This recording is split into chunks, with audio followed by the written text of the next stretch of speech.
This film takes place 5 or 6 years before the original, so I was trying to portray him as a younger man with a little bit of hope left, because he is still having a chance to stop the birth of the Antichrist. Ralph, first of all, the original First Omen was groundbreaking.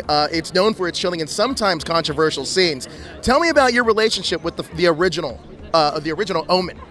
It was always my favourite horror movie.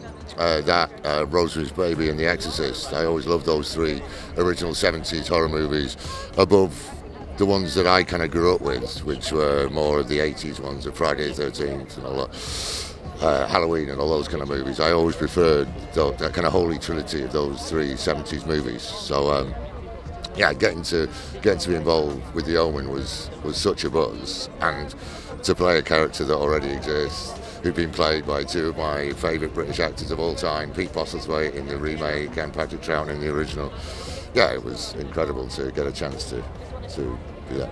It's amazing. Now, you are a returning character. Father Brennan is in the original film. Can you talk about what you used for inspiration when you saw those other performances from those other actors playing the same role? I think it's always difficult, because you don't want to try and do an imitation of anybody doing it, because that's not really my strength. It's to bring something of your own to the character. So I was hoping to make him. This film takes place 5 or 6 years before the original, so I was trying to portray him as a younger man with a little bit of hope left, because he is still having a chance to stop the birth of the Antichrist.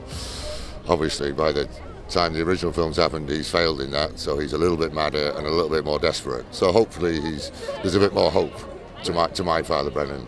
Now, the original Omen really pushes the limit, with Richard Donner really pushes the limit with a lot of the scares and horror at that time. How does Arkasha Stevenson push the limit this time around? I think partially by the subject matter.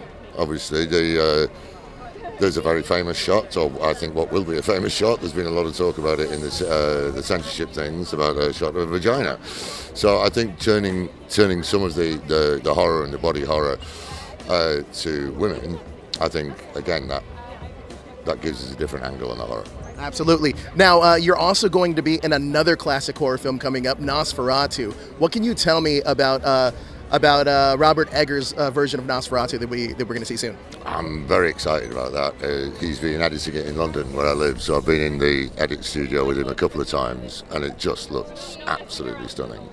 I mean, his and Jared Blashin's photography is just incredible. Yeah, really.